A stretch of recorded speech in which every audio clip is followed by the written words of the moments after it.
What is up, everybody? Happy freaking New Year, dude. 2020, new year, new me. I took a dump on December 31st because I don't want to be bringing any old shit into 2020.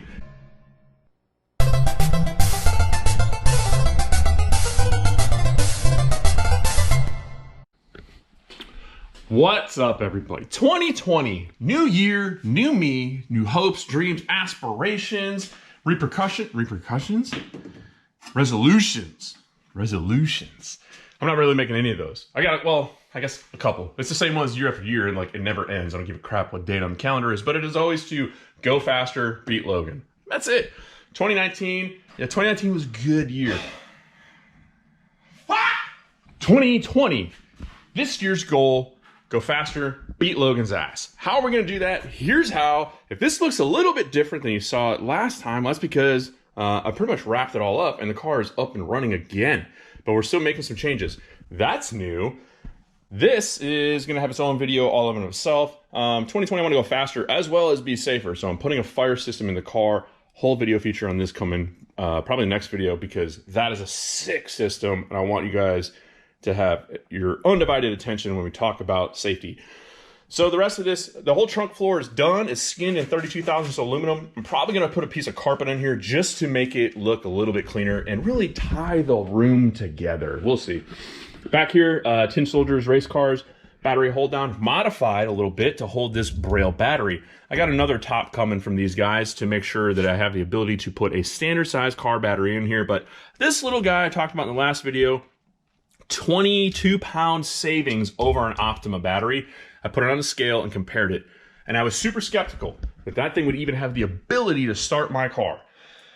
But it does. It does so very, very well, actually. It pops right off. So this is what it all looks like. All said and done. Very clean, very tidy. Underneath the car, more goodies going on here. Hope you guys can see that. That's a Weldon 2345 pump. That should be the last electric pump this car will ever need. I got the transcooler mounted. I still have to wire the fan in on this thing, but everything underneath here came out super clean, super tidy. I haven't put the car on the scales to figure out how much weight I have taken out of it, but it's gotta be damn near triple digits. I feel like it has to be almost 100 pounds. If it's not, well, we'll just have more power. So, big pump on here. This is a street car. That Weldon 2345, okay. Some of you guys are laughing, spitting, doing spit takes right now on your screen when I said this is a street car. I'm not here to talk about what your definition of a street car is.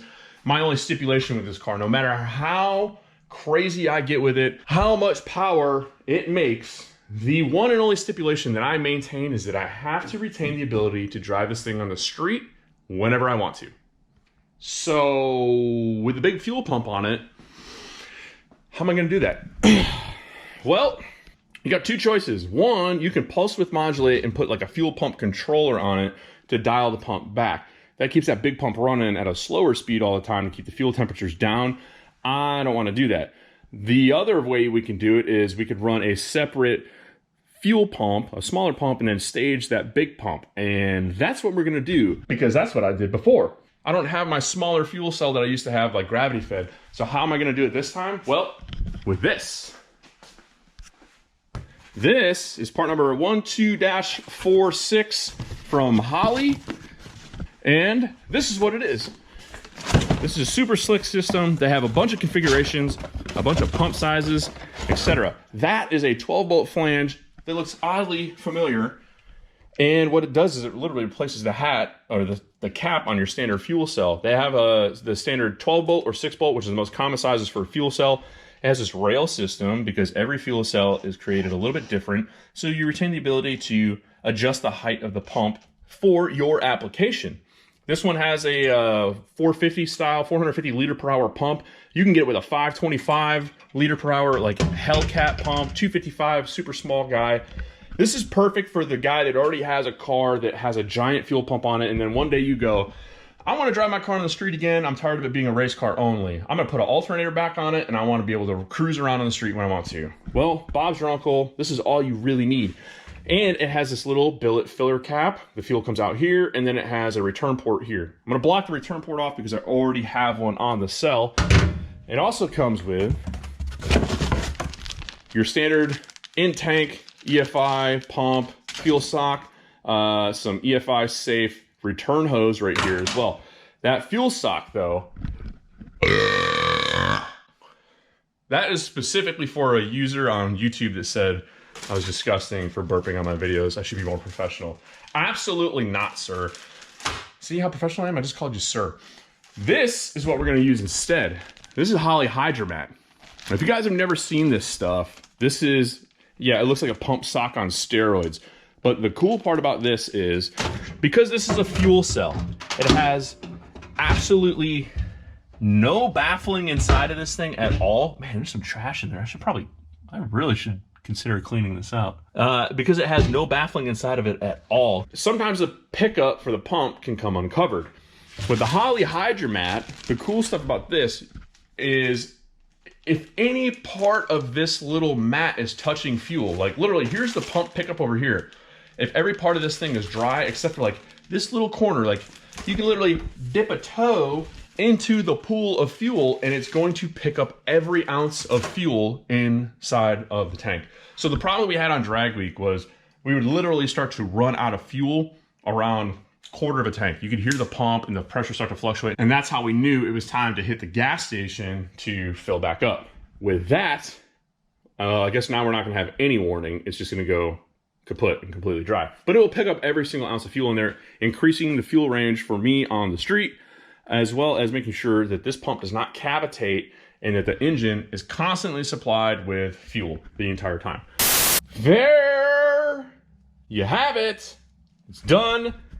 Super simple installation, a little bit tricky. You gotta get a little bit creative on this thing. That little retaining ring underneath there, you gotta use something small to hold it up, unless you have like a third hand. And I doubt you have a hand that gets small enough in there. But there you go. It's in there. It was super simple. Hey guys, remember this is a cork gasket. Do not over torque that, over tighten it. You'll warp everything and it's guaranteed to leak. It just needs to get snug. Billet little filler cap in here. Yeah, see? You put your fuel right in here.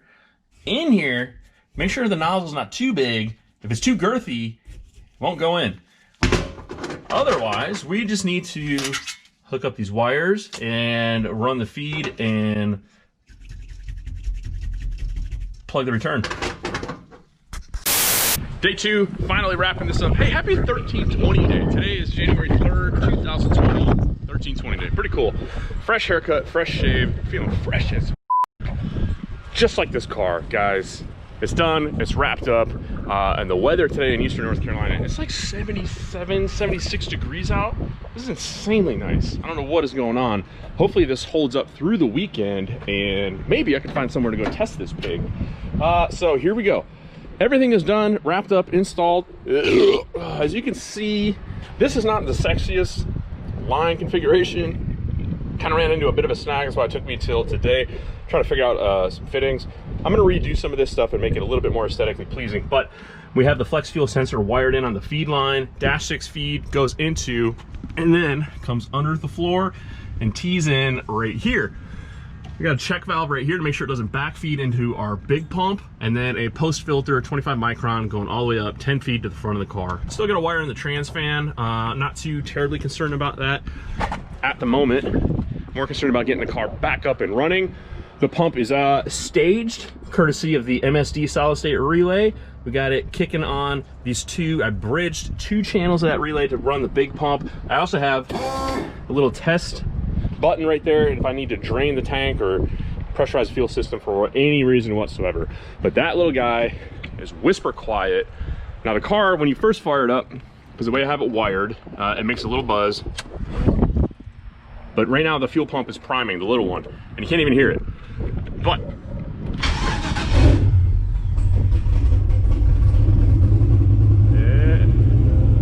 hey, there we go. You know, work on that after start enrichment a little bit. But it's whisper quiet back here. I mean, everything is quiet compared to a 5-inch downpipe.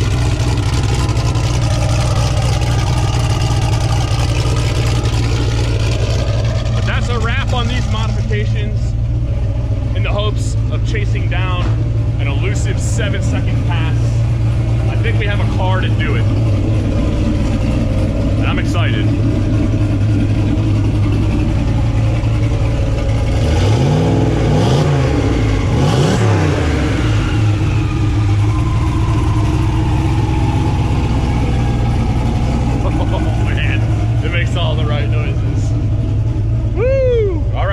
hopefully we can find somewhere to go test this weekend. That's it for now. I'm out. Peace.